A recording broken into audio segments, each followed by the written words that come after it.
have some additions on here in red. This call is being recorded. Would you like me to read out the additions? Yeah, it's probably better to capture that. Our additions are 6.4, DP 20032, Southeast 143517. And then subdivision files 7.4, subdivision 2020-7, Southwest 323919. And that's the Diamond Lake. Is that supposed to be 2 lakes? Land and holdings, sorry. That should be land and holdings. Land and holdings. And old business is 9.1, RA 20018, NRCB. Notice of decision. So that's the Hood-Rate Brethren Church of Denali. So those are our additions. Is there any other additions? Okay, so we need approval of additions and the agenda. Wes? Agenda with the additions. All in favor? It's carried.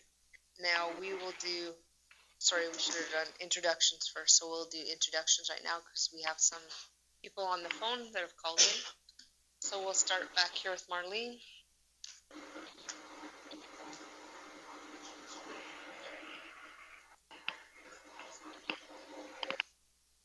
Santa Donovan, Development Officer.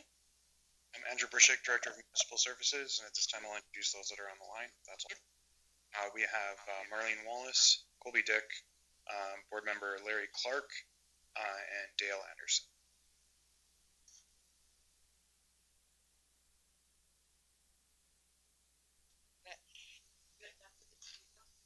Ernie Gender, Board Member. Shree Neats, Chair. Steve Grover, Board Member. Wayne Nixon, Board Member. Stuhlberg, Board Member. James Nyberg, Board Member. So it seems like those who are on the phone will still keep it in order then, because it seems to follow in order with what we have here. Okay, so we'll move up to minute approval.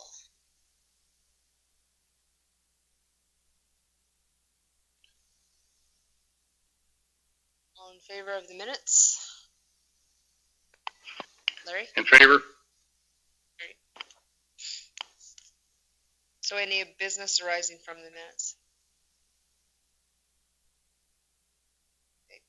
Seeing none, we'll move on to reports. Our development officer's report. Thank you, Mr. Chairman. So we have a development permit list. We've caught up to last year and surpassed it in the last couple of days. So we're just on par with development permits, and the same for subdivisions. We're slightly ahead of last year at this time. So, and in the past month, we've issued a permit for the lot that was sold in Botha. So they are going to be moving in their home, hopefully in the next few weeks. They were anxious to get started. And as regarding the Buffalo Lake South Shore IDP, we're at stage 4, and we had forwarded a letter to the Summer Villages requesting that we proceed to the mediation and forego the preliminary meeting. So we haven't received any correspondence, so I'm assuming now that means we can move forward with the dispute. So we're going to have to look at getting the mediators appointed and start that process. We have a meeting on Friday with the Buffalo Lake IDP Committee, and we have some amendments coming forward, which we'll have in our package later today. And I had an inquiry from a business in town wanting to relocate to the East Industrial area. So they're working with the developer, and hopefully we'll see some development there.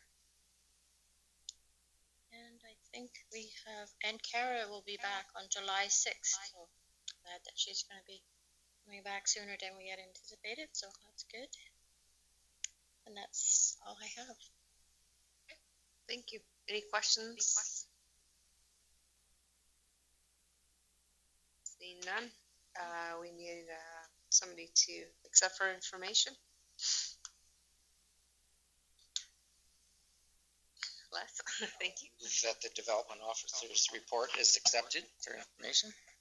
Okay, all in favor? In favor? Thank you. It's carried. Now we'll move on to 6.1, page 13 of your package, DP 20014, Northwest 114021, Sun Alta Fertilizer. This application, have you familiar with? It's been our third time presenting this application, and we've had some changes throughout the past month where council did approve the removal of the dust control on Range Road 21-1 on McDonald's Road. So, and also we've had still some concerns with the product. We haven't received the testing, so we are requiring that they provide the testing of this product that's being processed and transported from the site. So I guess Mr. Anderson's on the line, if he can join in the conversation, and if he has anything to add since our last meeting. Things that we are also requesting, I should add, some dust mitigation measures for the range road there relating to the truck traffic.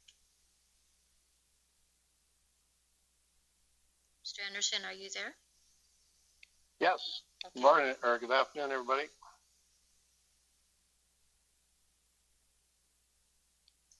So I guess we're asking if you have any new information from the last month's meeting. Sorry, you're cut out there. Do I have any what? New information since the last, in the May meeting, we had discussed some different measures for as far as dust control as well as the soil testing. I was wondering if you've been able to obtain any of or provide some input into how you want to move forward on this. Well, as I told you last meeting, the carcinogenic property is in rock material, whether it's gravel, sand, calcium, gypsum, any rock product. 98.5% of all rock products carry this crystalline silica. And that's what CKD has, is crystalline silica. So if you look at the MSDSs I gave you last time, you'll see that anyone that has that product in it is classified as carcinogen. So it doesn't matter what kind of testing or where you get MSDSs from. If it's a rock product, it's going to have this crystalline silica in it. So there is no other testing. There is no other properties that I know of that make sense to go and run around testing for, because it's going to come up with the same property.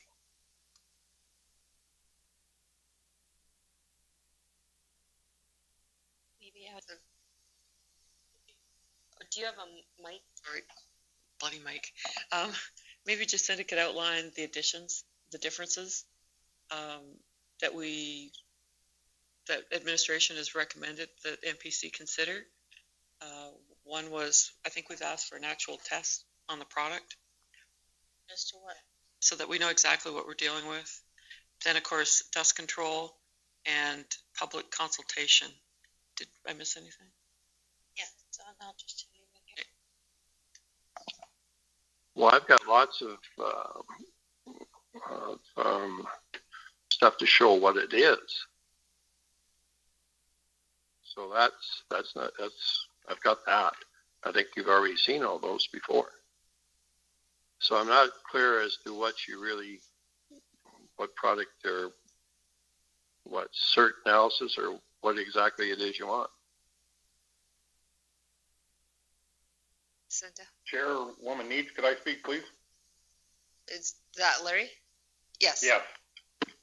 Yeah, Dale, you can send the product to any commercial lab and they will give you analysis of what it is and tell you what it is. I think that's what they're asking, so that we know what we're dealing with from an MSDS. We're going based off of something that's been being put into a pit for tens and tens of years. So I think what they're asking is, so we know exactly what it is, so if we're questioned, we're not going back into a chemistry book. It's, this is what was tested, this is what it is. Well, I got that here, right here. Did you send that to Max Analytical or someplace? Because we never did see it from the cement place. No, I got one from the cement place right here. Hang on. Is it from the same place you're getting it, or the one across the road? Oh, no, it's the same place.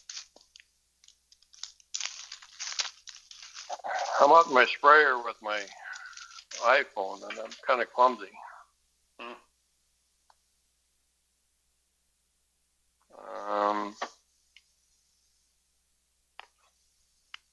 Okay, I got it. So I will email it to Jacinta.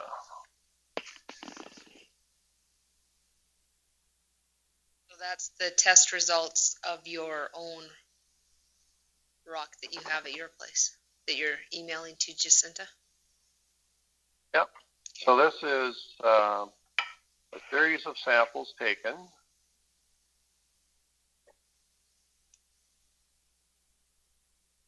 I think there's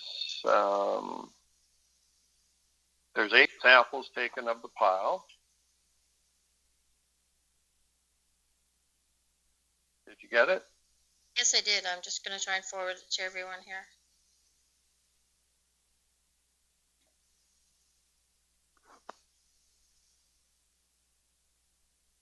Now, as she's forwarding it on to all the board members, the next request was for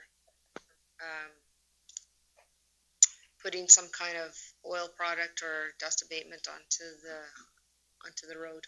Well, Madam Chair, if I could. Unfortunately, I think where we're at in this position is we are kind of going around what our job title is here. Our job title is to put conditions in place, and whether the applicant can do the job or not do the job is the whole issue. I don't hear from the applicant having any concerns with the current conditions that have been given to him. So, Mr. Anderson, do you have any concerns with the conditions that are on this permit? That's the question that needs to be asked here.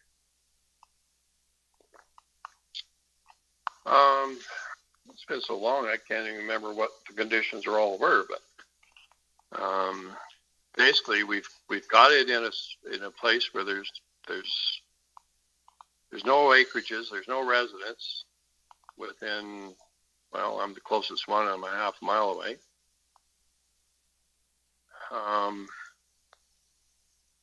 I don't know what else I could do. Today is not our day to have conditions filled. Today is our day to set conditions and parameters, and at which point the applicant can then work or strive to fill the conditions. If he or she has an issue with the conditions, they can always bring it back to us and ask for some sort of amendment. But right now, our job here is to say, this is what we've put in place. Here are the rules. If you can fill the rules the way they are, you've got your permit. If you cannot, you either have to find a way around it or bring it back and ask for some sort of change in that condition. But right now we have in front of us what we've put forward, and to that end I'd like to move this forward. I make the motion that we go ahead with the approving this development with the conditions that are provided here. Mr. Anderson, you did see those conditions and the additional conditions. Well, I think I've done everything I can possibly do right now. I'm just trying to pull this up again to make sure that I remember what all the conditions were. Madam Chair, my issue too with this is that to send us information at this late hour and for us to review that, again, it's not for us to decide whether that is good or bad. That decision or that information that has been sent to our administration can make the decision whether they accept it or not. If they have to bring it back to us for advice, they can, but for us to get this in a late hour of making a decision is not, it's not conducive for good governance. I was just asking if he had seen the additional that we had sent. That's, Yeah, I sent him the report on Monday, but I can read the conditions through it. That's, no, I was just asking him if he had seen those. Like Mr. Nyberg said, we're not debating about when, it's what's on the paper here, and if he had concerns with what was on the paper here. So. second part Yeah, is- like I said, Go ahead. I'd have to go back and refresh my memory as to what all was in here. I can't read it good enough on my iPhone, but, yeah, I don't think there was anything in the conditions are outlandish. You know, everything's pretty much there. Mr. Nixon, do you have your hand up? Yes, I guess the bottom line is, as James just said a few minutes ago, if Mr. Anderson can't meet the conditions, he doesn't get the permit, simple as that. So it's the sort of thing, the onus is on him as far as I see it. So I'm ready for the vote. Okay. Sure. Everyone's ready? Mr. Gender. On page 14, number 5, it says the developer shall provide dust reduction measures to mitigate any dust concerns generated by the truck traffic from the agricultural supply depot on Range Road 24-4 to the county's satisfaction. I guess I'm looking for clarification on whether he has to supply any dust reduction, or this could be on his behalf to say, okay, I'm going to travel at 10 kilometers down the road and not have to worry about anything.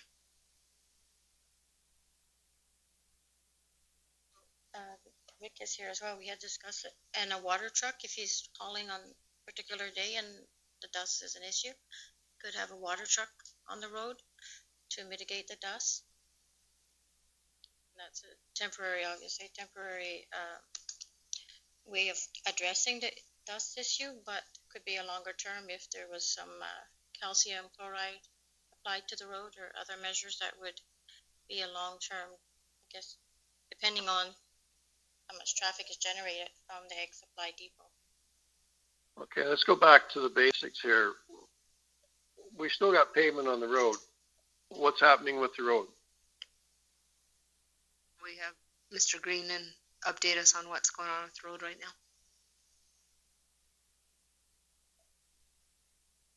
Yes, at some point during this construction season, probably in September, the road will be turned back to gravel. Okay, well, that's fair. So in the meantime, what about the 75% road ban? The 75% road ban is in effect until such time as it changes, which will likely be after its return to gravel. Okay. Well, I guess, let's just get it ripped up and who knows, we may not even be in business next year. It's 21-2, not 21-4, as I mentioned in Condition 5 there. subsequent condition from the last MPC. I would At the bottom of page 14. It's supposed to be 21-2. Yeah. So you'll make that correction. Mr. Gender. Because I believe at the last meeting that we had, there was talk about just having dust reduction at the approaches, whether it's going, I'm not really sure if it was off of the 601 and or off of the approach coming in. So like this was quite a surprise to me, just saying, okay, anything along that road.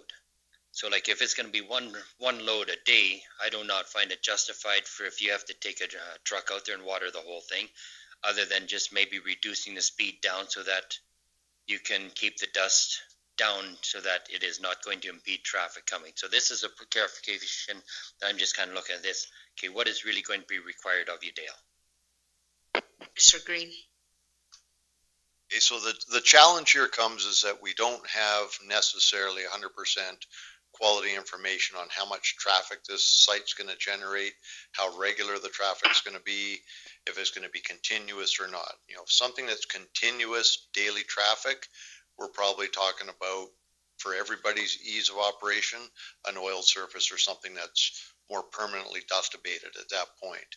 If we're dealing with a couple of trucks or one truck or, 5 trucks in one day sporadically over the year, it'd be pretty hard to insist that somebody contribute to an expensive oil when running a water truck for those particular operations might be just as effective.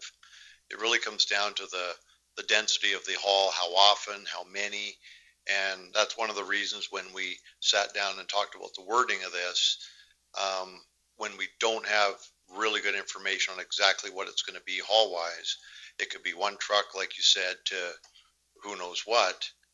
It has to be to the satisfaction of the county. As far as I'm concerned, we have 2 conflicting traffic types out there, and we have to make sure the road is safe for both of those types of traffic. Both of those types of traffic are going to create dust. We have talked before about reducing speed limits on the road as well. That's going to help. But we can't have campers running up the road and being confronted by 5, 4, 3, 20 trucks that create a wall of dust that they can't see and drive into the ditch because of. There has to be some form of control, but it also has to be proportional based on what the haul is actually going to be. And until we have 100% information on exactly what the haul is, it seems more prudent in my mind to make the requirement fairly open-ended that you will control dust when you're hauling. Unless we know for sure it's going to be a daily event, in which case then there might be something different we need to do to the road in general.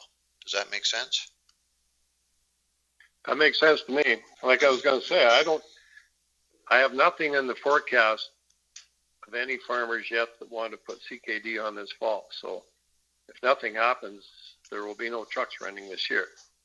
The second thing is, McDonald's traffic flow has slowed down considerable compared to where it was last year. Last year, we seen, 5,000 people pulling into McDonald's on a long weekend. I mean, the traffic is horrendous. So in the end, Mr. The county's going to keep an eye on this road because of traffic. Before we even laid the oil, I had residents tell me they were pulling people out of the ditches after it rained because that road was so slick because it's high traffic area. So we're going to have to keep an eye on this in wet seasons and during dust seasons. So I think a lot of the questions have been answered. I think we're probably ready for to call the motion. Mr. Nyberg, you had your hand up.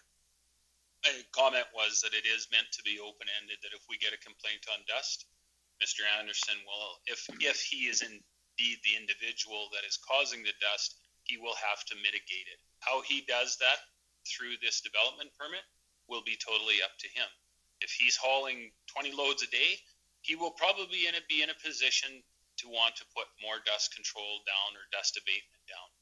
If he's hauling 2 loads a day and he's done, he'll probably say, I'm done, don't worry about it.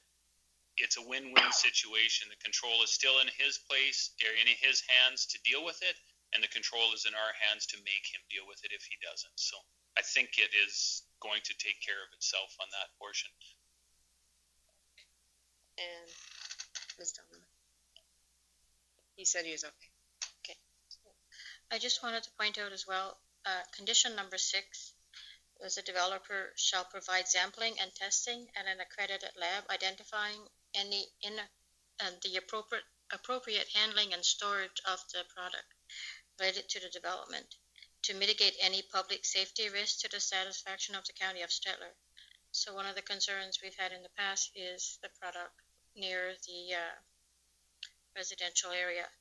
So the condition was if the product was identified as a safety risk, we would want some conditions to address these concerns, and that would involve also the public consultation process, which we would add later if we determined that the product was carcinogenic or had public safety risk associated with it. So that question was merged into one. That's what we discuss it with Rick. Right, so, one of the conditions could be that if it's creating a problem, that he has to cover it. So hopefully he's willing to do that, or we'll pull this permit. Also, the samples he sent, I noticed are at least 2 years old. So I don't know if the board wants, current samples, which I don't think is a bad idea. And all conditions have to be met before he pulls the truck in or out of there, so. We've acquired some prices just for information, basically, and the price that we had quoted was $400 a sample, and that would give us the typical product, because there was some discussion on the product being termed a hydrated lime, and then sometimes we're calling it cement kiln dust, so we're not even certain of the actual product and the data safety sheets that we're receiving.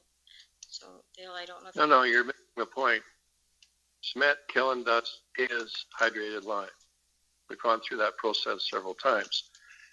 And the pile that I'm pulling from is taken out of that stockpile that you have from Lafarge.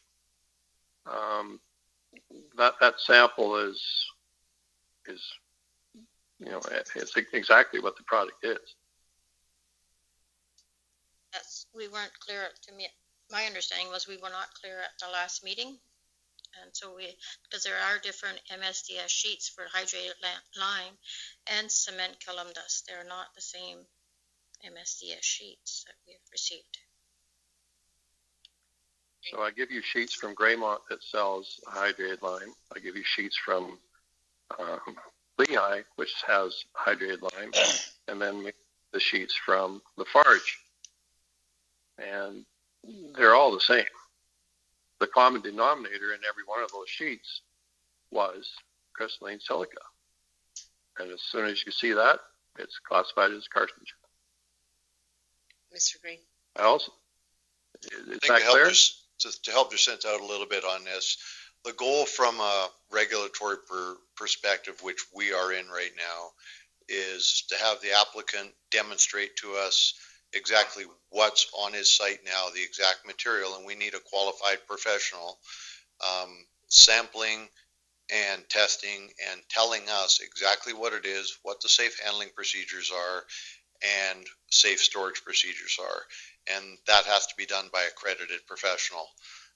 That's sort of, it's the same process we run on just about any type of product that's going to potentially produce a public health risk or risk to those people that are handling it and whatnot. Sampling from a pile out in Exshaw versus the one that's here, nobody can attest with that type of testing on what's on the site here at this time.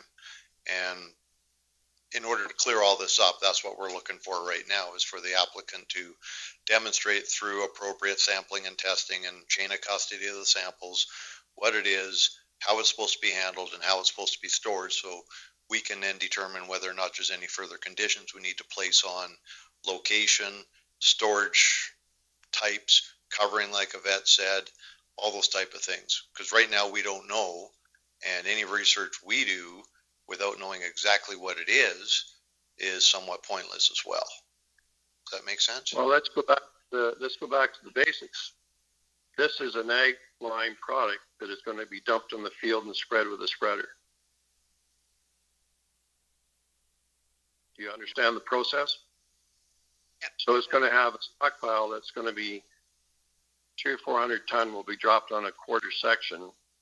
A loader will go in there and pick that up and throw it into a lime spreader. The lime spreader is going to spread this across the field at approximately 2 tons an acre. So, do you have a problem with applying lime to land for agriculture purposes too? Yeah, I think from our perspective, we don't have a problem with that. This is an agricultural supply depot application, which involves hauling material in, hauling material out, storage and handling on that supply depot site. Where it goes after that is not part of this application, to my understanding, except that it's not really our role to determine what it is, to test it, and determine all the handling procedures, it's incumbent upon the applicant to demonstrate through appropriate lab testing exactly what we're dealing with so we can make decisions. And that's where I think we're getting bogged down a little bit on this thing with who's doing what. Our job is to determine whether or not everything is okay the way it was tested, and what we're going to do for conditions after that. Okay, so And I all can of get that- a PH and do a test on it, Yeah. send it off, and which, is there any other lab Yeah. that you want to go to? You can figure that out with our department, so, the board here doesn't need to deal with that. We'll let you deal with our planning department on where, the conditions are listed on number 6, so. I think everyone here is, ready to vote on this. We have a motion to approve this. Everyone ready? All in favor? Larry, In favor? in favor? Yeah. That's carried. Okay, Mr. Anderson will let you be in contact with Jacinta, and she can get the details worked out with you with these conditions. Okay. Okay, we'll move on to 6.2, 20030, Lot 1, Block 1, Plan 0827489, page 21. The applicant is, I'm sorry? Michael, it just sounds really quiet here. Okay. You got it. Sorry. The applicant is proposing to operate a contractor's business home-based Alpha Tank Inspections on Lot 1, Block 1, Plan 827489. The applicant has indicated that the majority of the work will be conducted off-site. Occasionally, equipment will be brought to the site for inspections and repairs. The applicant has indicated that no overnight storage of units on site is proposed. An existing 1,400 square foot ancillary building and 100 by 120 areas surrounding the shop will be designated for the operation of the business. The 4.18 acre parcel is fully fenced. A gate with lock has been installed at the entrance to the property.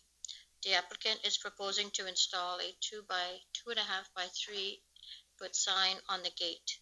The business employs 2 resident employees. So we have the applicant on the line. He's joined us by teleconference. If you have any questions, the permits are listed under the conditions rather under 3.1. Oh, Mr. Dick, do you have any questions? No, I do not. Okay. Mr. Gender, With the conditions? any discussions? Any discussions on this? Okay.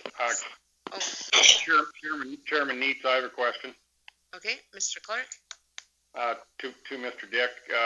The types of tanks you're inspecting, is it stationary oil field tanks or is it, tanks on trucks? No, all the units that I do are mobile units on the road, nothing stationary.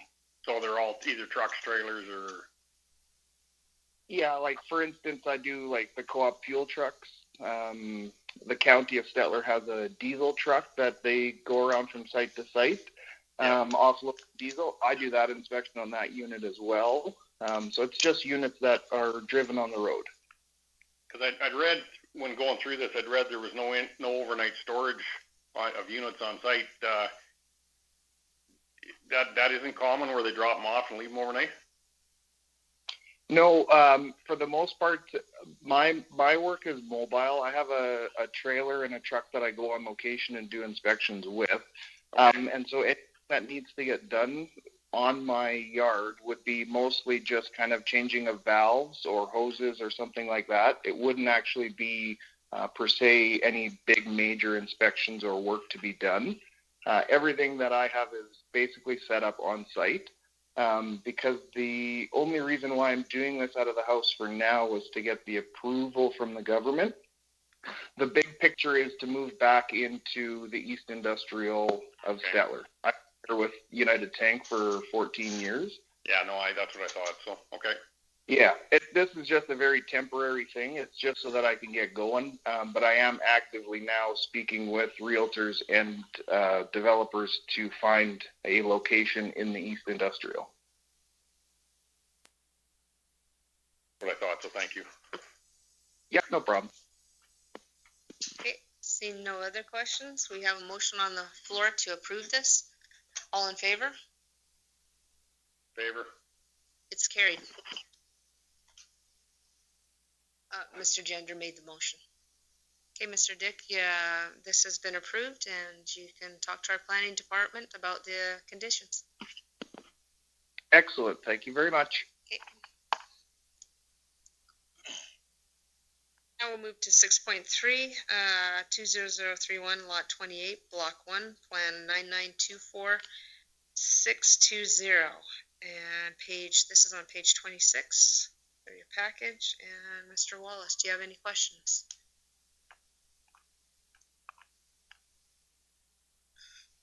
Okay. The applicant is proposing to add a raised deck to a 1,600 square foot ancillary building located at 5 Whitetail Close, Roshan Sands Estates. The height of the deck varies from 1.5 feet to 7 feet in order to provide egress from the loft to the ground level. Section 43.8 of the county's land use bylaw states, decks, balconies, sunrooms, and the like shall not be constructed as part of a detached ancillary building. The proposed development would not unduly interfere with the amenities of the neighborhood or materially interfere with or affect the use, enjoyment, or value or value of neighboring parcels of land, and the proposed development conforms to the use prescribed for the land in this bylaw. A development permit and variance application was approved by the Municipal Planning Commission in September 2018 to provide for the oversized ancillary building in the front yard of the parcel. So there are pictures showing where the deck is proposed to be added to the ancillary building. On page, it's kind of blown up here, 34. And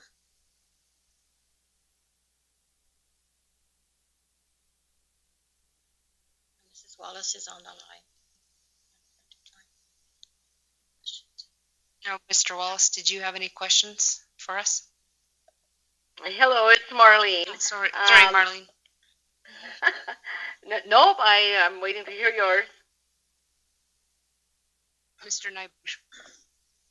Marlene, there's nobody living in the garages there. It just seems a little odd. There's a reason that we don't put decks on garages because we don't have a secondary suite rule. Well, we do. There is no secondary suites in that particular area. So I guess that gives me some concern that I'm not sure why there's this deck on that particular property.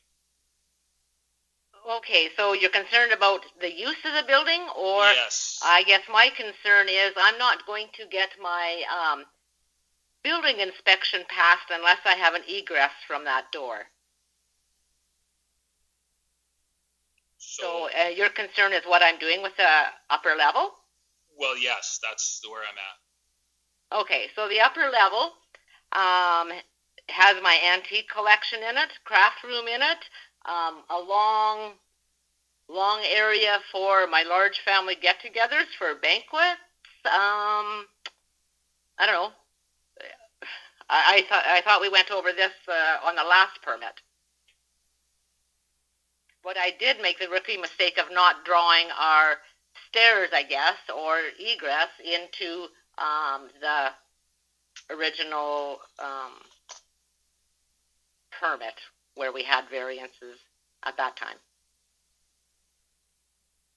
So I guess that's what I'm asking for. What we'd like to do is to be able to use that door, and the way that we see it working the best would be to come out that door and put a walkway landing platform to the ground level. So that's facing east, right? It's like from west to east, where that slope goes, right? And so why would you put a full deck versus just a walkway? Well, then that's what it is. Okay, so maybe we should not be calling it a deck. maybe we should be calling it a raised walkway. I'm okay with that. It's fairly large for that. I'm unfortunately, I see the pictures and I see a deck. I don't see a walkway. A walkway to me would be, What do you see there? What we have there is just some boards for our own measuring. yeah, but what's the proposed drawing is 7.5 feet. And then it looks like you're going out quite a ways. So I'm not, Oh, it's 7 feet to ground level. That's Okay. that 7 feet so there. how far away from the wall, like what is that walkway going to be? I don't know. I guess we want it to be wide enough to be, move things in and out and utilize that door properly. So 3 feet? I think it would have to be more than that.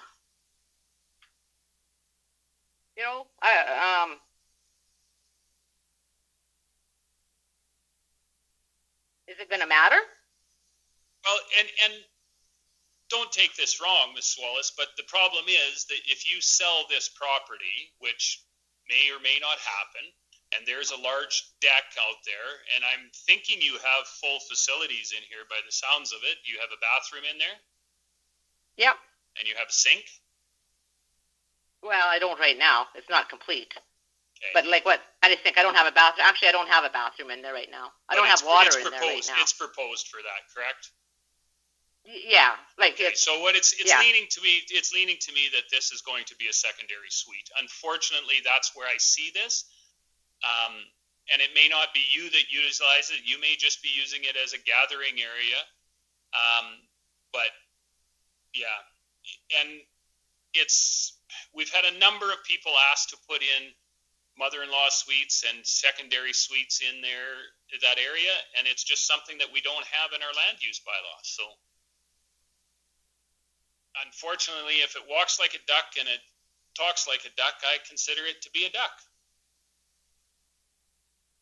So what do you propose I do with the door? So you're saying I have to block it off and not use it?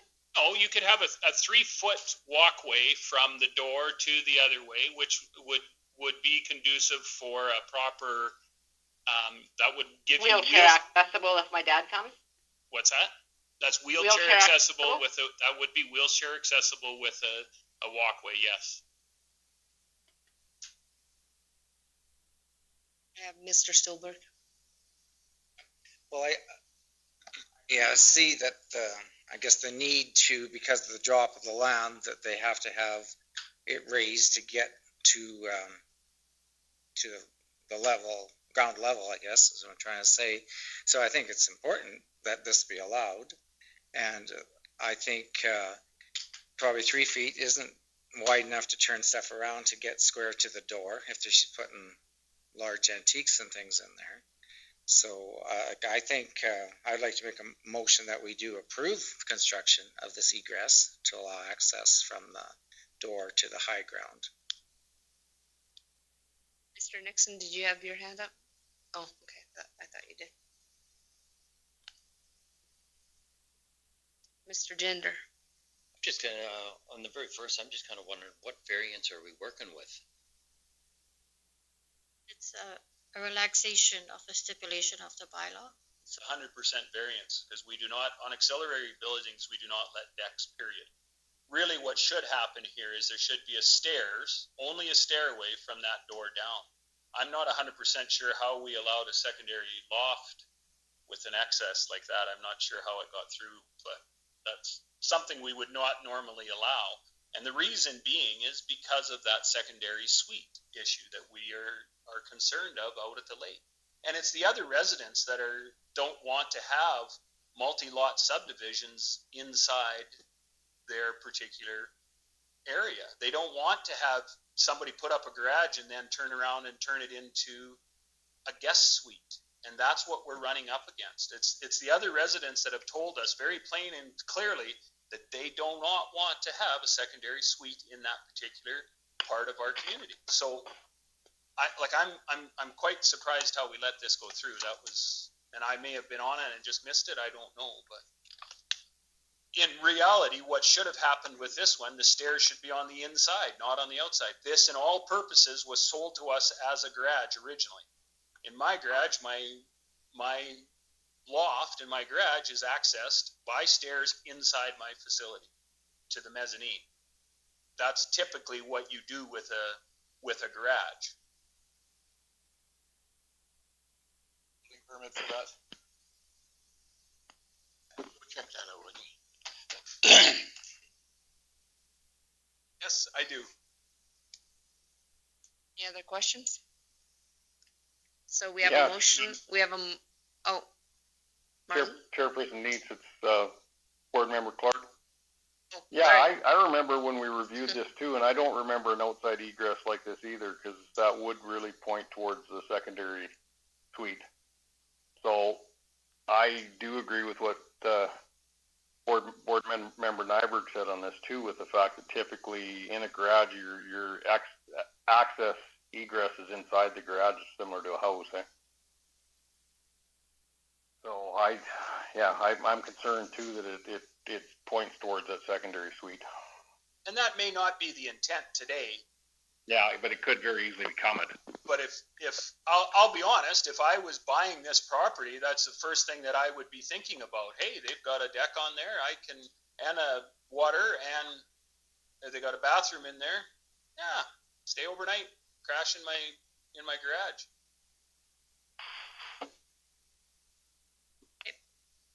So no other questions? We have a motion on the floor to accept this as is, right, Liz? Okay. We'll call, Limits to the size. I'm not saying that it can be a deck, but a walkway. Not a deck, but so then we would have to make those. have to make, I guess, Here. amendments. Landing with a 3-foot walkway I would consider be that you may be right to get something in there. If you had a 3-foot walkway with a 5-foot landing, that might work.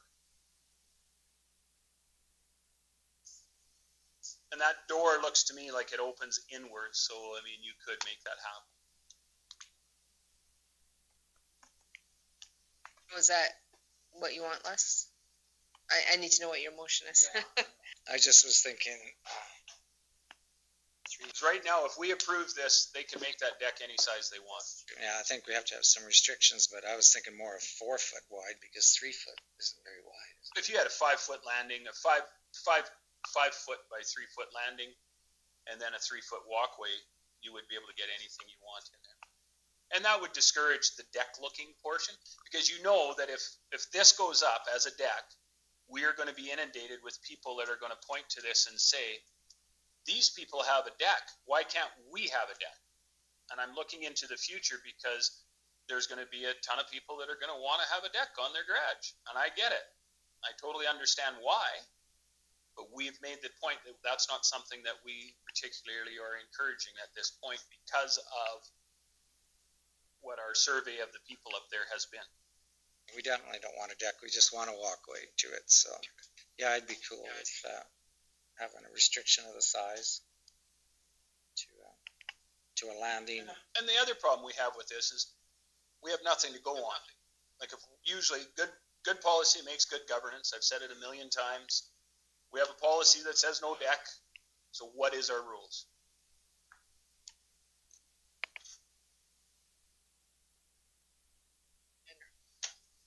Is there a basement to this building other than, say, like the bottom story? No. So actually, we could look at this one as your walk out there, the first door on the left-hand side could actually work out as a basement. So like ourselves, okay, we have a basement, but it is a walkout basement. So this would be effectively about the same thing. And the platform that would be up above would be actually our platform that would be ground level, whether it be up on the hillside or whether it's on this side. Doesn't solve the fact that this is an auxiliary building. If this was a house, I would have absolutely no problem with it. The fact that it is an auxiliary building, garage, that's where we have the problem. I have no problem with the idea that if this was the main house, yeah, fill your boots. you're gonna actually, there's a possibility they have a bigger deck on their garage than they do on their house. Well, I don't think that's fair to assume things, but whatever. So, Les, we need your. Mrs. Wallace, please don't take offense, but that's what we're doing right here is we're giving you carte blanche. You could build that deck basically as big as you want right now. We don't have any restriction on you, unfortunately. If we approve it the way it is now, you have carte blanche and you can do whatever you want.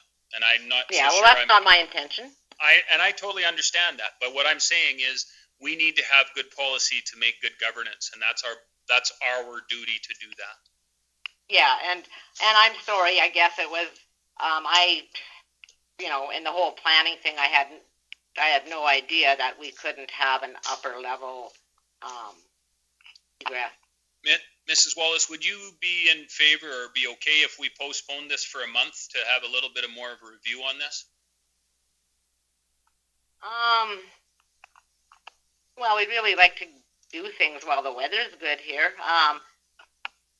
Like what else do we need to review? Well, we need to get an idea of honestly, you need to give us some information about how big the size is going to be of this deck, which isn't in this information package.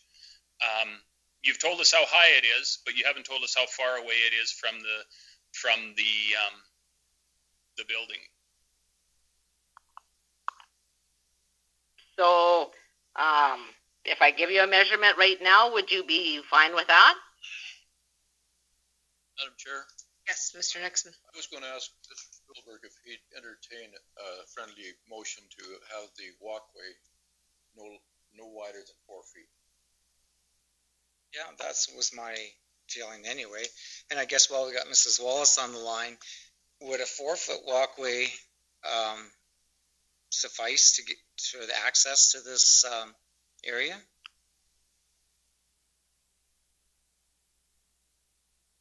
I liked your better idea, the 5 foot. Well, I guess you could have a landing at 5 in front of the door, but I think the walkway part could be narrower. I'm fine with that. Yeah, council's quite concerned, or this isn't council, the board's quite concerned of getting it too wide to make it look like a deck. If it's going to be given an amendment to the rule, it's going to have to be kept fairly narrow so that it doesn't look like a deck. Madam Chair, right. that was my intention. And the other thing is too, we can, we only have to put the railing on the parts that are, which is going to be, I don't know how much more dirt we can backfill in there to put it back up to a bit more of a ground level. So the only part that really needs a railing to make it look like a deck would be the parts that are above the ground, right? Even a walkway would need a railing as well. It's the whole length, okay. Yeah. Okay. Madam Chair, so for compromise, I would take you have 2 options, a 3-foot walkway with a 5-foot landing to be 5 feet by 3 feet, or a 4-foot walkway.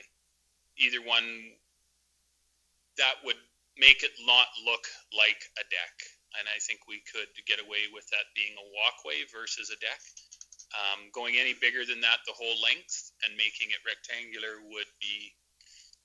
it'd be a hard press sell, because I don't think that door doesn't look to me to be more than 3 feet. So if you can't get down there with a 3-foot walkway, most doors are 36 inches now. Okay, well, I'll accept Mr. Nixon's amendment for the 4-foot walkway with no wider for a landing. It'd be a straight 4-foot walkway in my motion. Mrs. Wallace, you heard. So it's a 5-foot landing and a 4-foot walkway, or just 4 foot all the way along? 4 foot. All along. All the way along. Or if you prefer a 5-foot landing with a 3-foot walkway, that's your choice. You have 2 choices. Okay, either or. If I take it back to you've got to tell us which one you want now. Yeah. Oh. Do you know right now what you would like? Then Les can change his motion or keep it as is. I'll go with the 5-foot landing and a 3-foot walkway, please. Okay. Your motion, Les? Whatever works for the, I guess, the best, because it's still fairly narrow, so Okay, that's what the, conditions shall read. okay, I just lost it. Okay, so everyone ready for the motion then? All in favor? Opposed? I'm opposed. Mr. Clark, were you in favor? I was in favor, yeah. Okay, he's very quiet. Madam Chair, just for information's sake, do we have the original development permit? Yeah. So did it show a walkway or a door on the top?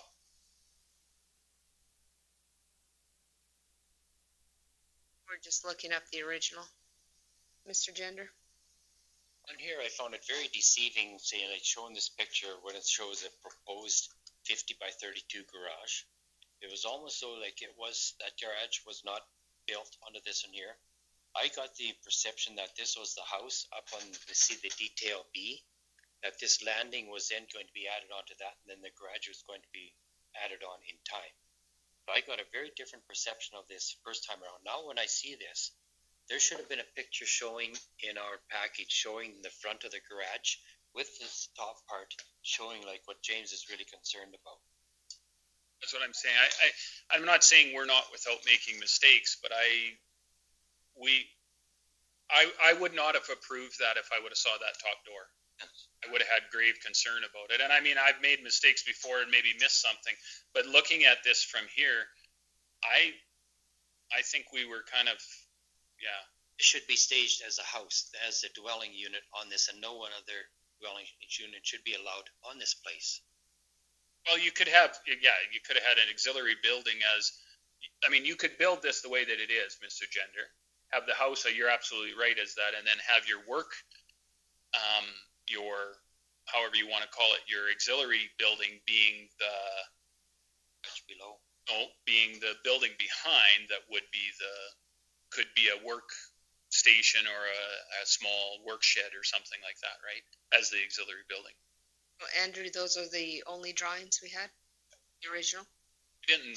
We didn't miss anything. We just. But there isn't at the building, or Mr. Gender. Well, maybe we need to ask for more detailed design going forward to figure out these things so that we don't get caught on that. Especially on the 2-story at the lake, right? Yeah, I wish we'd had this discussion before we voted, because if we hadn't shown that in the original plans, I would have not voted in favor of this, because there shouldn't be a door there then. Can you see it, Larry, on your screen? I can see it with the colored picture now. I can't, He's not seeing what we put up on the screen. Are we on YouTube right now? On YouTube, but you can see the screen. Oh, but you can't see the screens. Okay. So you could send an email to Mr. Clark and just show him what's. Jacinta. I just want to clarify, Mr. Gender, you knew that there was an existing dwelling. This was an ancillary building. This is not a new build, right? I mean, I thought you just wanted to clarify that. I assumed, in my opinion, that it would have been. Like at first, I did not know that this was a garage. Assumed to be happening. Being space. Okay, so Marlene, you got who is in favor, who was not. So the motion did pass, Marlene, and you can talk with our planning department about the conditions. All right, and the conditions are just a 5-foot landing, 3-foot walkway, right? Yeah, that's one of the conditions, but the whole package comes with its list of conditions too, which you would have received. Okay. Okay. Yes. That's So fine. you can just call into planning department and they'll walk you through it. All right. Okay. Thank you. Thank you. 6.4, that was our addition. DP 20032 Southeast 143517. And Keith. Yeah, Applicant is proposing to demolish an existing house and construct a new detached dwelling with attached garage on the southeast of 143517 west of the 4th. A detached dwelling is a permitted use in agricultural district of the county's land use bylaw. The existing house is set back 110 feet from Range Road 17-1. The applicant is requesting a 14% variance from 125 feet to 110 feet to the minimum front yard setback in order to construct a new home on the existing foundation for the older home. So just wanted to use the cement.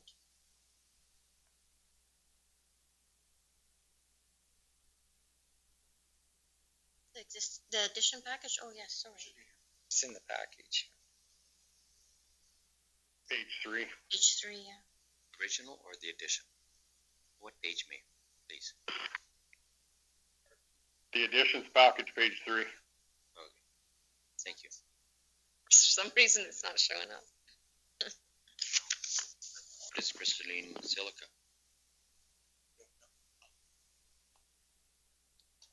That's the May additions package here.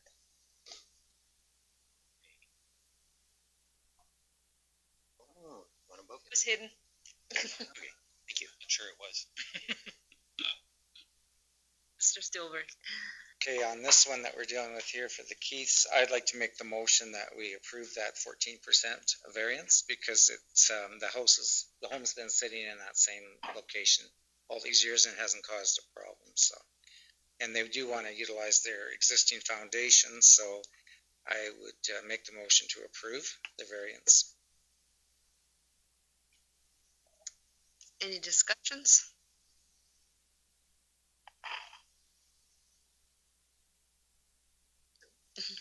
I've got one question, and this would be more like when we give the permit and they get their building application, or like, do they have to have that basement inspected, or are they're aware that, like, for the construction practices now, would that foundation have to be inspected? I'm sure they'd know that.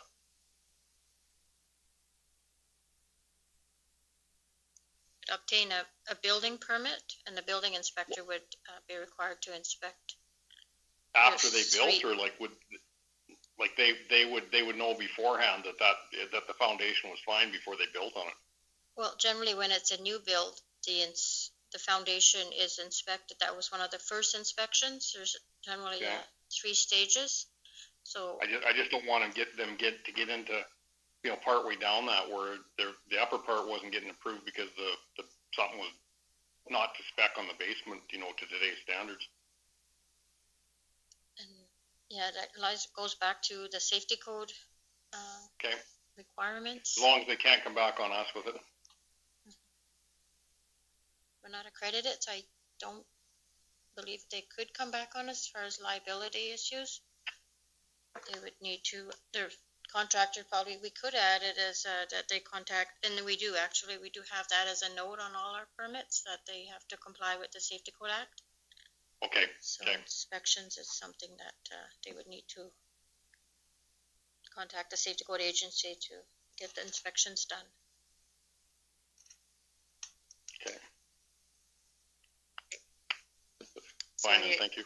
Any other questions? So we have a motion on the table by Les to approve with the 14% setback. Everyone ready? All in favor?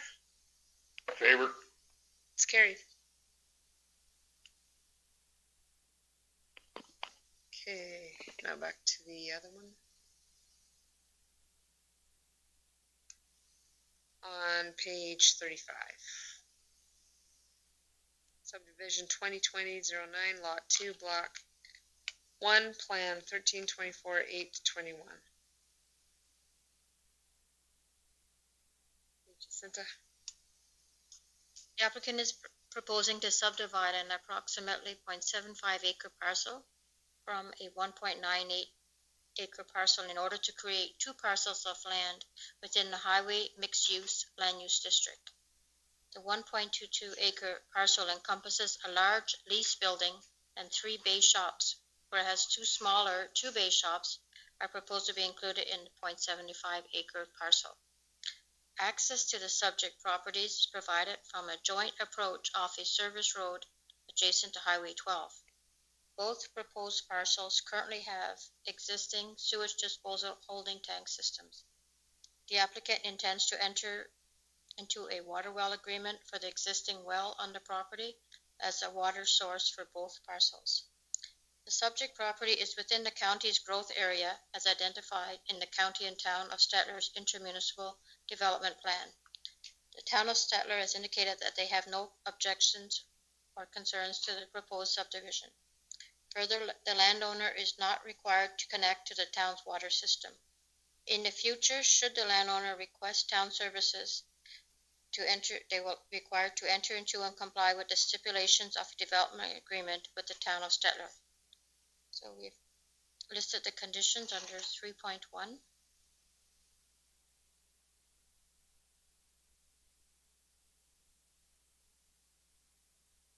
Questions? Mr. Nyberg. Question that I have is, and maybe I'm misunderstanding, but I didn't think that we were allowed to, the Alberta Environment changed that a while ago. You're not allowed to have one well servicing 2 lots anymore.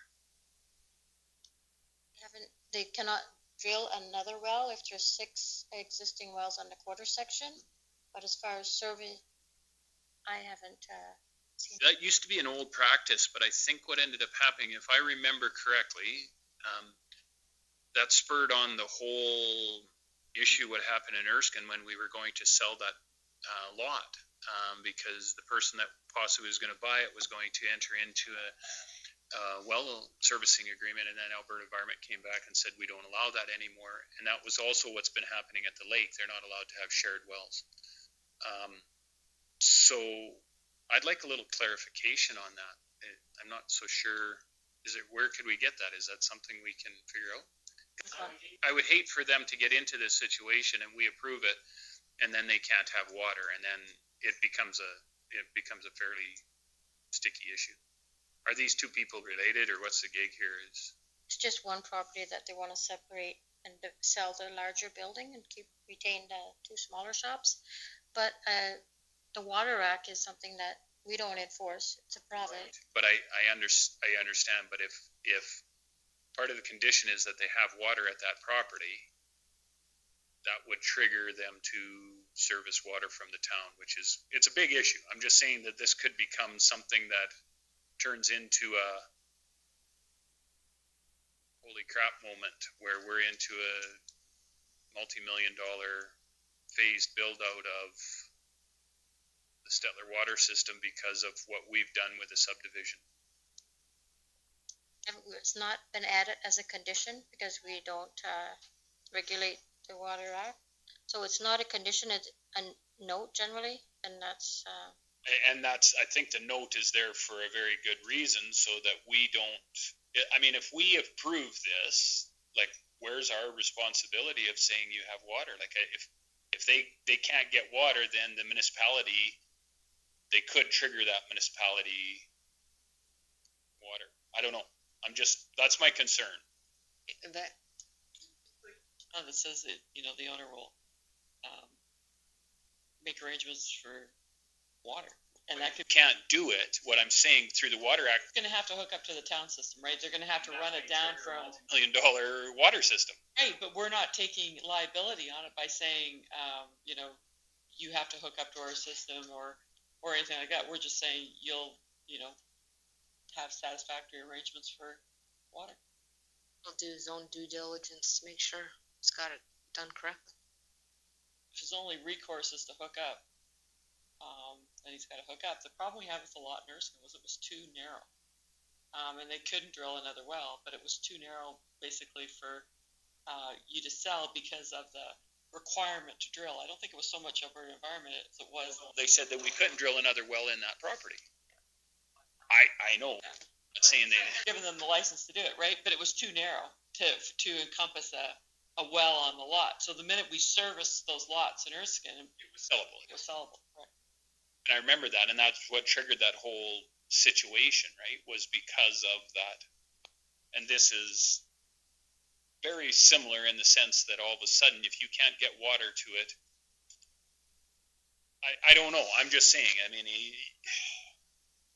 that is a concern of mine that I don't want to put us in a liability situation where we've allowed something to happen and they say, well, you guys have to get us water.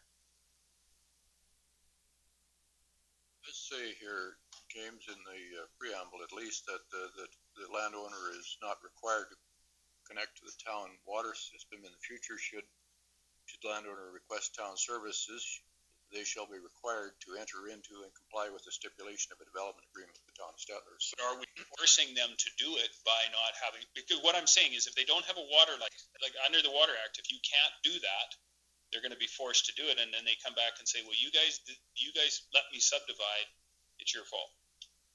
I think it's fairly clear in there that if they need to connect, they have to live up to the town of Stettler conditions. And they may have another alternative is to, if there's more than 6 wells on a quarter section, they have to do a groundwater report. And if the aquifer levels are sufficient to accommodate another well, they could potentially drill another well. If, that could be another alternative if More than 6 on that quarter section. they would do that. Yeah, there's alternatives. Yeah, there's lots of alternatives.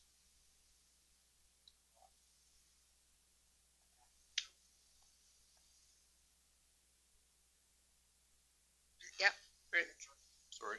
I think from the perspective of conditions for a development permit or a subdivision, they can't complete the subdivision until they've satisfied all the conditions. So if one of the conditions is simply satisfactory arrangements for water, until that condition is solved, they don't have a subdivision.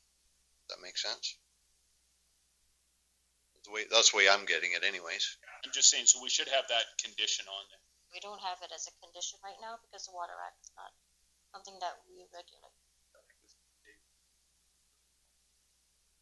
Well, for the water well agreement, if Nyberg's saying that we cannot use a water well agreement for their water source for both parcels, then that's still under regulations under the province. It's not something that we would enforce or something we can change. It's just something that they should very well be aware of. That I'm pretty sure I mean, that's an old school thing.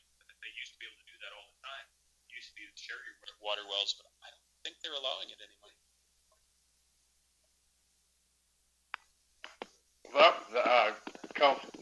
Board member Neats. Yes.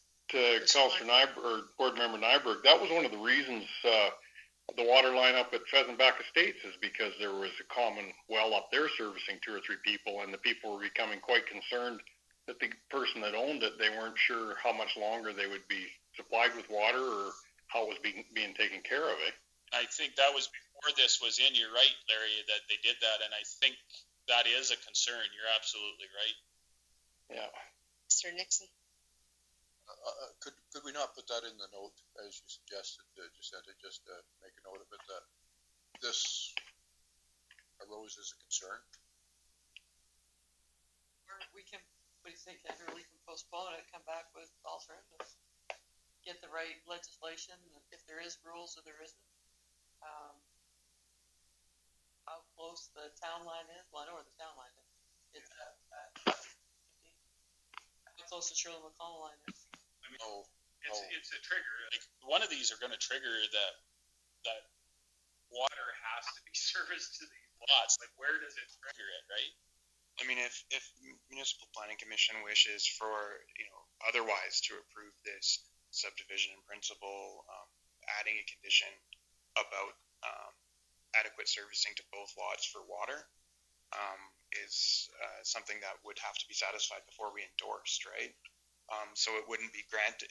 It would add a condition, and therefore the subdivision would never be registered at land titles and endorsed by us until those conditions were met. Whether our research shows a shared water well agreement is still in effect, or what have you. So. Bernie next.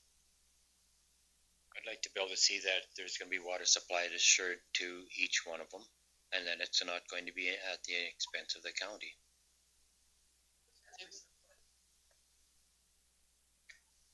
That's what I consolidated. One of, I could, Madam Chair. So, what is our agreement with the town that this triggers serviceability for? Where's the trigger for this to become municipal water serviced area?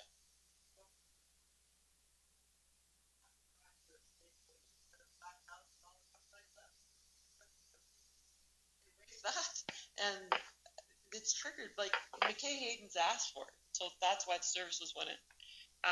We have subdivided this property, oh my God, I don't know how many times in the last 10 years. And Put it back together. put it, yeah, and then, expand it and then put it back together and, well, let's take the top half off and put all the bottom half to, it's crazy. But this has never been an issue before, but I see where you're coming from, but, I think the request has got to be generated, by the developer to the town, and the town has to come back with a reasonable ability to service it, right? Same with sewer. They've got to be pumping it into a holding tank, or maybe they're using Lyle's old field. I don't know. And no offsite levy for the sewer. Similar to the dust control in, the Anderson case, you can make it a condition that water be serviced to both lots, and then it's a business decision how that happens. Whether they do a cistern system, they connect to the town line, they connect to the Shirley line, or they're able to get a groundwater study and drill a new well, or they get into a legal shared well situation. We don't care. Any one of those will check the checkbox prior to endorsement, and it becomes the developer's choice on how to accomplish the goal.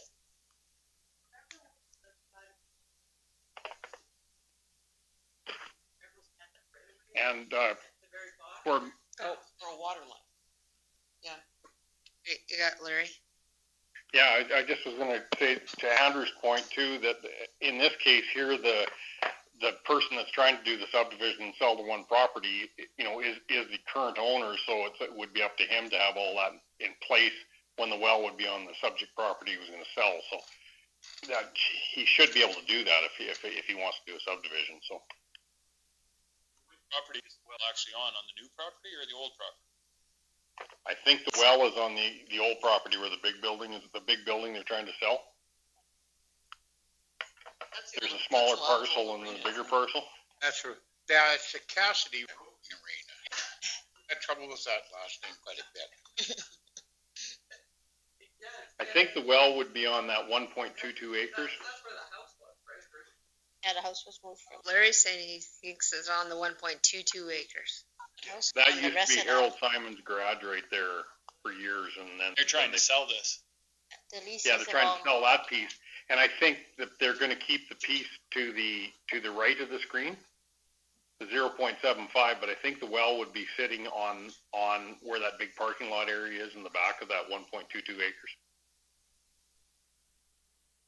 Buy it and cut them off. I mean, that would be like. I mean, if you don't like the deal you got, I mean, yeah. Okay, well, we don't have a motion on the floor yet. No one's made it. We'll look at it one. And we could add that condition to make sure that the water is all figured out before And there are we gave our approval. already one on each parcel. So that's sewer system has been addressed, but it's just the water.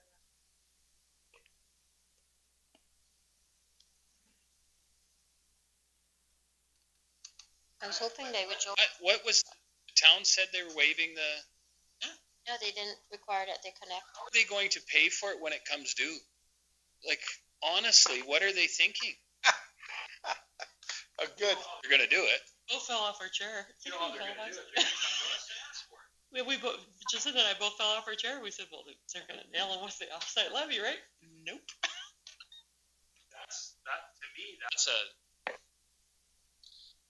That's for the sewer. The offsite levy's for the sewer, not for the water. I get it. I get it. But if it comes in 10 years, $5,000 isn't going to do it. You should be taking your $5,000. Well, it's right at the back of there, right? Like it would be. Yeah, no, it's at the back, and then it crosses Highway 12, right? It goes to the. Oh. Both of there. Yeah, it's south another half mile. I mean, it's not quite. Goes through the, We hooked it up to the shop. Didn't it come down one of those roads? So we're a little closer than I think we were, right? Let me pull it up. I can really stir stuff up now. I know with McKay Hayden, we were, is this thing, are we televising this? Yes, we are. We're on YouTube.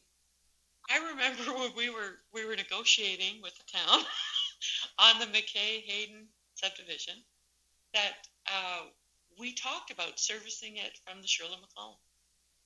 That was one of the original ways of getting water to them, and then the town came in and said no, they could run it from across the highway and then into their system, right? And then they pump the sewer. The sewer goes into a big holding tank, and if I remember correctly, the pumps on a timer comes on at midnight, and then it feeds the sewer system so that it doesn't interfere with the rest of the collection during the day. It can get to be a little massive. That's right. service is that, It's a town service that. so they're getting town bill. Yeah. And so the offsite levy is for any future development kind of in the south and the east, which probably will be addressed when we redo the southeast area structure plan. And that is because we need lift stations because the town of Stettler keeps going up, right? And so then you got to pump it to get it out to the lagoons. Andrew, have you found the water line?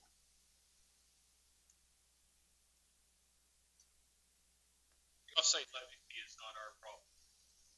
The water really is not our problem. I'm just concerned that they know about it. I'll give you a motion to put this through, and with one stipulation that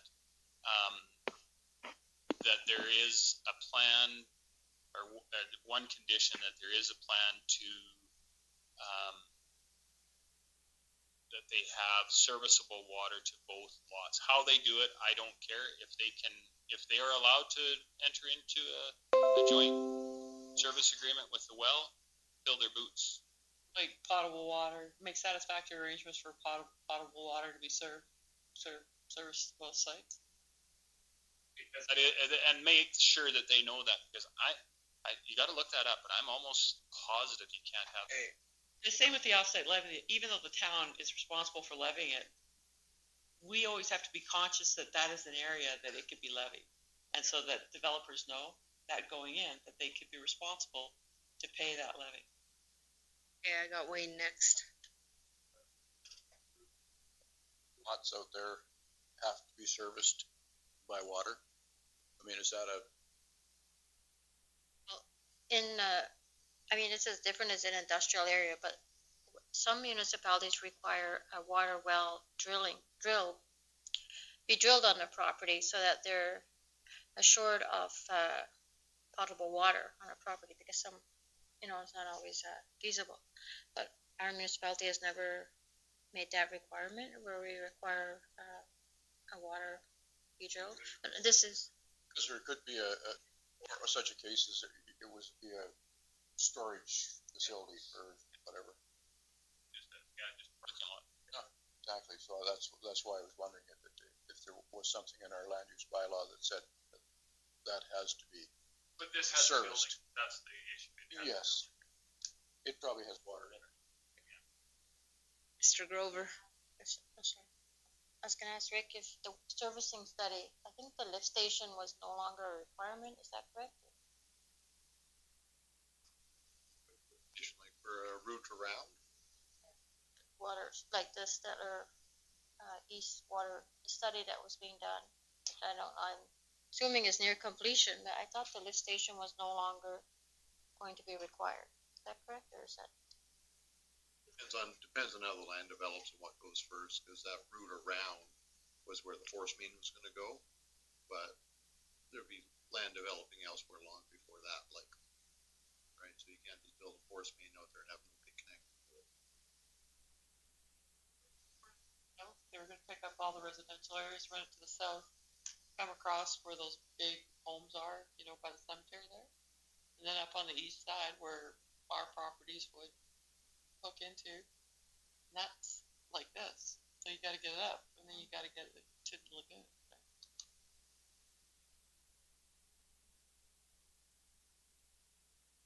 ahead, Mr. Grover. Yeah, we have two motions on the table anyhow, so, Ernie's is to leave it for, till next time, find out all about this water. Did you make a motion, Mr. Tender? He was asking. And I think we beat it around and beat it around and beat it around. And rather than prove it with a add-on to it, I would sooner see it go and come back with something positive about this water at the next meeting. And Mr. Grover, I'm kosher with that. Good with that? Along, because I'll let, I don't know if it's gonna change anything. I just, we won't, but concern is that they know that that water issue is an issue. That's all that I just don't want to put the county in our backside as a county, and I'm good with that. So I would like to see it go to the next meeting. I don't know what the next meeting's gonna do. I'm not sure, because either, we're still gonna put the same stipulation in place, because what we're going to do is, we're gonna say, you can't use the shared water agreement, you'll have to have a cistern system, or you'll have to hook up to the, what we're doing is, we're giving them all three options. Just have serviceable water. How you do it, I don't care. They might look at it and go, oh, we gotta have a cistern, I don't want it, right? And then they just don't fill the conditions, and they don't get the development. But I think they should have the option to know what they have. True enough. And like I said, I'm not as bent out of shape about it. Tender. With it, the parcel that doesn't have the water, can you put a caveat on the second parcel that does, that they do supply it, as long as that water is going to be? Agreement was to be registered on the title of both like both parcels rather. Ours have, there are 7 lots for it, but not now. I mean.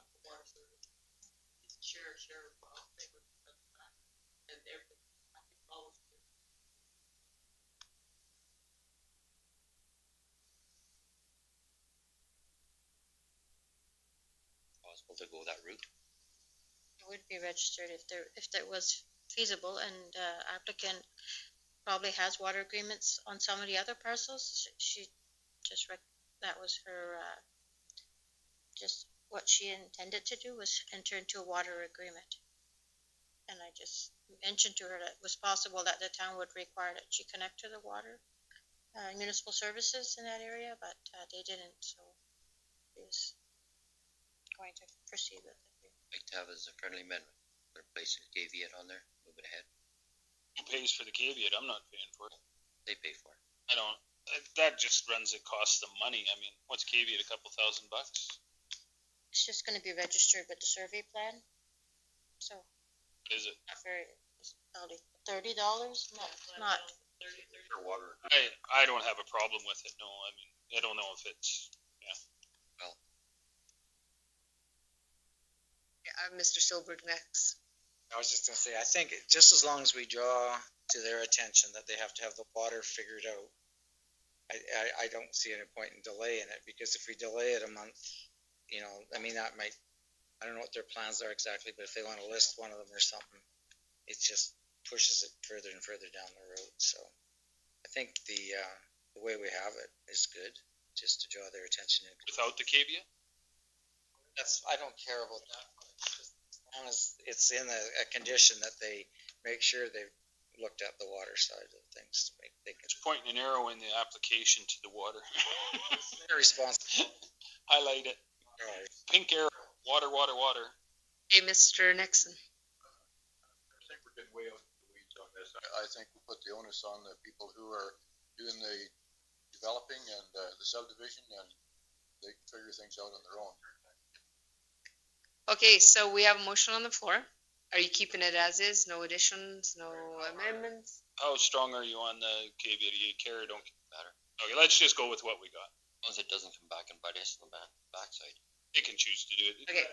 That could be administration can also give them that option as well. So no amendments as is, and administration will highlight the water. Okay, all in favor? Larry? Did we lose him? Fell asleep or went to the bathroom. Absent. Move on. You guys are reading. He might be talking and we're not hearing him. Hang on a second. Maybe he's on mute? No, I just want to make sure our system's being In favor? There we go. Now we can hear you. Okay. I'd said that about 10 times. I hope you didn't count my vote that many times, so. Didn't hear you. Different part of the county. Yeah, you betcha. You were muted. Okay. Okay, we'll move on to page 40, subdivision 2020-10, southwest, 33, 37, 18. Asked this place last night. Lone house in the middle of nowhere. Yes, that would be the one. Thank you, Madam Chairman. So Only thing that grows out there is houses. So the applicant wants to subdivide a 10-acre farmstead parcel on the southwest of 33, 37, 18, west of the 4th. There's an existing dwelling, water well, and private sewage disposal system, which will be contained within the new parcel. Pursuant to Section 4.6D of the county's municipal development plan, the preferred maximum size of the farmstead parcel is approximately 5 acres. So the additional subdivided area will require a contribution to the Rural Development Fund. A joint approach off Highway 850 will provide access to the acreage and remainder of the quarter section. It's very straightforward. Any questions? Mr. Nyberg? I'm just kind of wondering, okay, sewage system, is it a pump out field? Pump out system, and with the 10-acre parcel, they are able to meet the 300 feet setback from the new boundaries. Just the road there. How come this may just be how it's adjusted on the picture, but are they incorporating the laneway? We wanted to have the boundary so that the laneway is shared with the remainder and the acreage, so to be able to get into the farmland. So it does, when it's surveyed, they're going to basically draw the boundary on that laneway. It'll be the center of the laneway. So is AT okay with that? We don't have any, there's no additional approaches. No, but is Alberta Transportation, have they signed off using a shared laneway? Yeah, shared laneway is what they prefer, joint approach. That's what they, and it's big enough approach for two. I'm fair with that. That works for me. Good work. I'll make the motion to approve this subdivision. Be approved. Other discussion? Mr. Clark? No, I'm fine with it too. I was just gonna put a motion forward, so that's fine. I heard Les do it, so that's good. Okay. All in favor? Favor? Okay, it's carried. Now page 46, subdivision 2020-11, lots 4 and 5, block 2, plan 613-7 HW. Turn it over to Jacinta. This application is very straightforward. It's to consolidate 2 lots within the Anderson subdivision. One lot has a manufactured home, a fairly new manufactured home, and the second lot has currently a shop situated on the property. And the applicant intends to construct a new ancillary building, which was going to straddle the boundary. So we requested that he consolidate the 2 lots in order to put the building in the location that he had proposed. And this is within the town's referral area, and they had no concerns with the consolidation of the lots.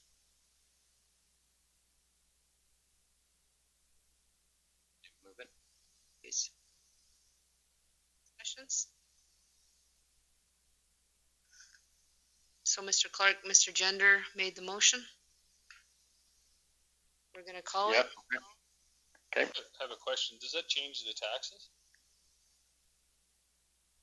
They'd be getting a full residential rate anyway, because it's basically like a hamlet type thing, so they'll be paying taxes on their ancillary building and their house. I'm just wondering if they would have, like, there's 2 parcels there, do the taxes go down because it's a bigger parcel? I don't know. No, like, if, they would have been paying it for everything. Tax and then, yeah. No, I just for information, I'm not. Another one that I think we've divided and put together and divided, put together. We already divided one second. Yeah. On the line. We should be done, yeah. Okay, so we got a motion, go forward. We'll call a question, all in favor? In favor? Okay, it's carried. Now we'll go to back to our addition package, subdivision 2020-07, Southwest 323919. Diamond Lake Land and Holdings. Page 8 in your package. Yep. The applicant is proposing to subdivide on a 8-acre, actually it's a little larger, it's 9.7 acre bare parcel from the southwest of 323919. The property is located 2 kilometers south of Highway 601. Access to the parcel will be provided off of Range Road 19.5. 9.7 acre parcel will accommodate a suitable dwelling site on the hill. There's a larger slough on the parcel, which will enable a water source for a hobby farm. And the proposed private sewage disposal system is field system, and a water well will also be drilled on the property to service this residential site. This will require as well a contribution to the Rural Development Fund for the area exceeding 5 acres.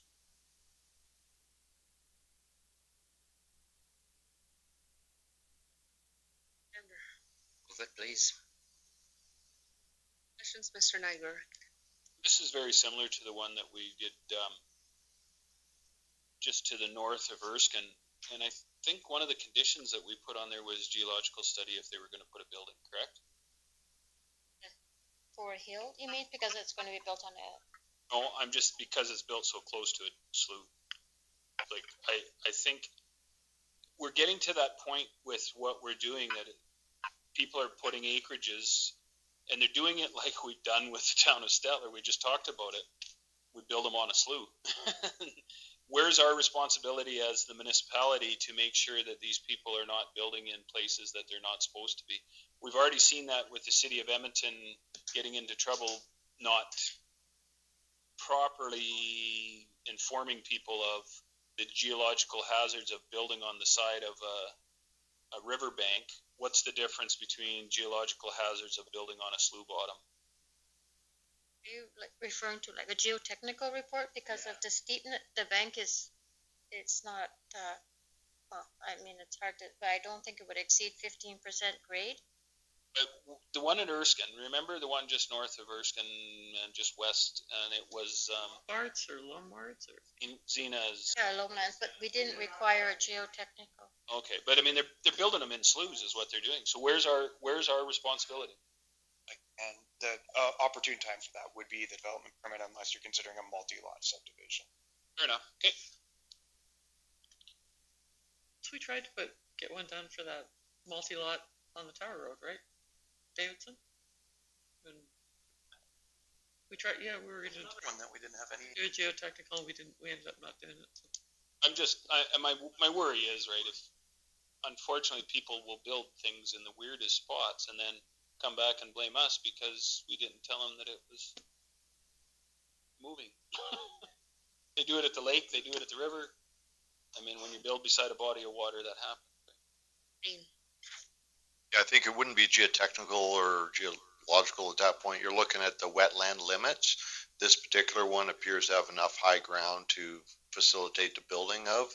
Tower Road, it looked like they were very constrained as far as building for the subdivisions they were doing for the size of the wetlands. And that's why I recommended it at that point. But there appears to be plenty of high ground on this one to work with without worrying about where the limits of the wetland are. Generally, we'll have the basement has to be so much off of the water table, doesn't it? I'm just kind of wondering on something like this, whether we put a stipulation that the bottom of the basement has to be so much higher than what the top of the slough would be. For your development permit. Yeah, sandwiches, yeah. When we apply for their development permit, we could make that a condition. But they haven't proposed a dwelling, they're just subdividing it, whether they develop it or they sell it as a residential parcel, be future owners. Next step. Okay, thank you.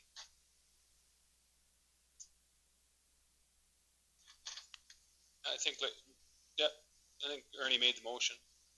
As Okay, so is everyone ready for the call? Okay, we'll call it. All in favor? In favor? It's carried. So new business. Page 51, the original. Lacombe County Public Hearing Notice. For information,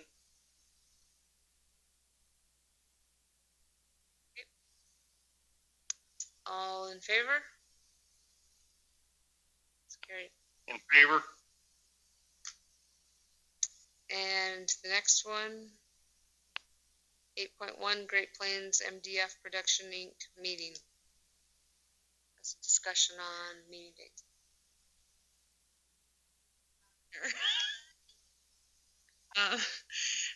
I did talk to George. He asked if we could set a date, either a Tuesday to Friday. Mondays don't work real well for them.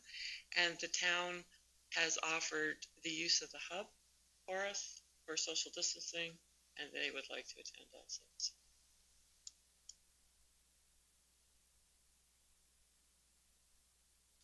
where did you suggest the meeting? The hub?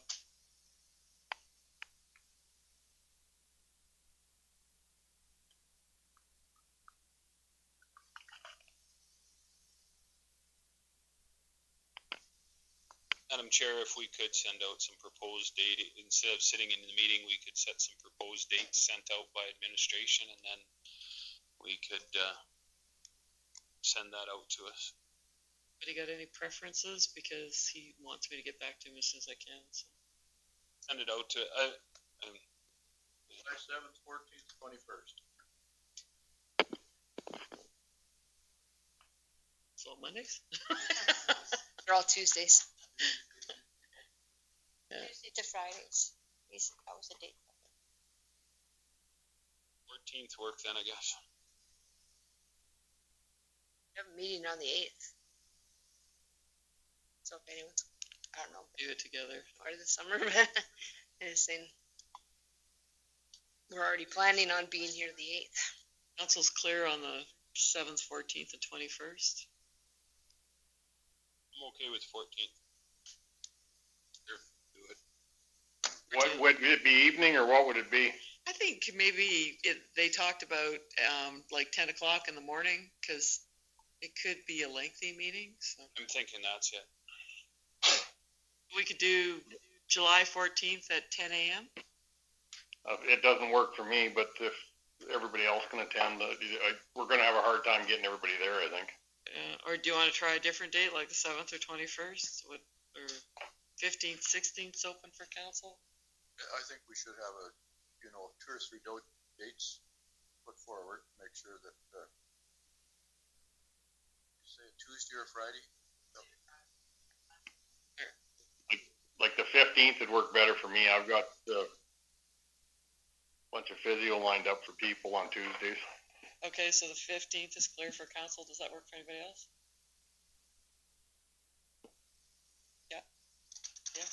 Dave? Wayne? Yeah. Les? Yvette, did they indicate it was kind of the same presentation as last time? Like reading it, is it going to be a lot different, or? I don't know. And they say they've got funding in place, and they want to talk about, like, the biggest hurdle I see is that the towns and counties IDP needs to be changed, and that's going to require amendments and public consultation. Well,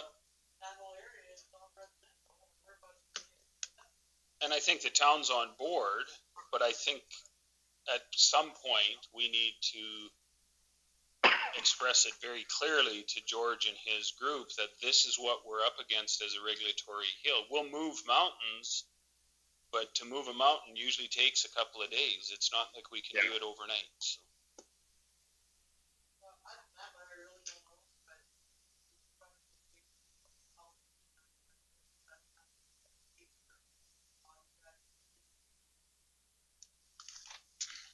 Call while I was away from Stacy Benjamin at the Board of Trade.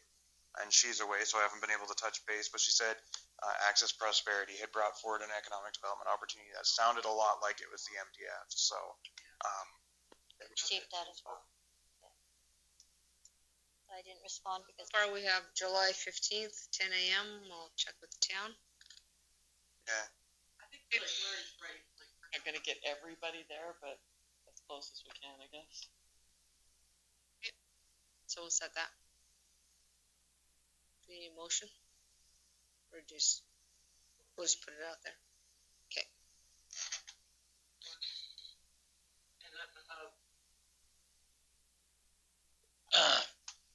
You'll send out that invite when you find out for sure. Okay. Old business, 9.1 NRCB Notice of Decision. Good right, brethren. Church of Denelda. You've seen this application before. We just received the decision that it was approved by NRCB for the chicken barn expansion in at the Donelda colony. All the information is there.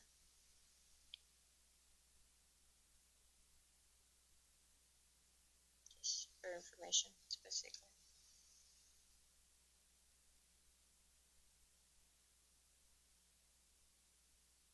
Do like the Alberta Teachers Association. Madam Chair, I'd like to receive that for information. Know what you're doing? Or you have a question? Mr. We all know what that means, right, Mr.? I was talking with one Hutter rate member, and what they had said is that the government is changing the way they're doing their quota system. That they have been farming out some of their quotas onto other farms, and if you don't bring it onto your own operation, you will lose your quota. So that is why they're looking at amalgamating these onto their own properties.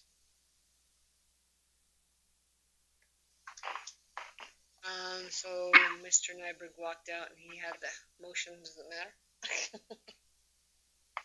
That's all, let's vote on it.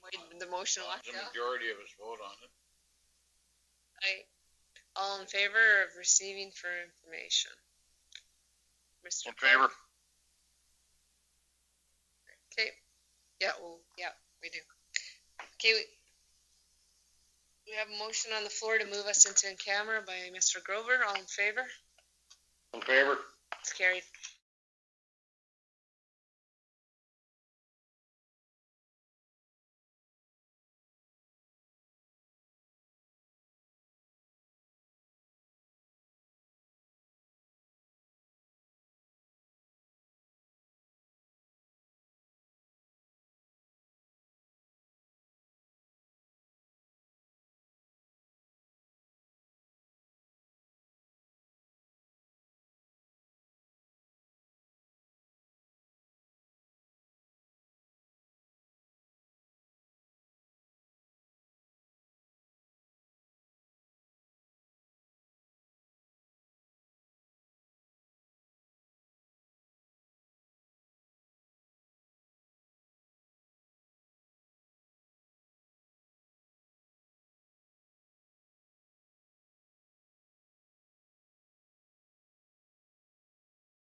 Great. Okay, I guess.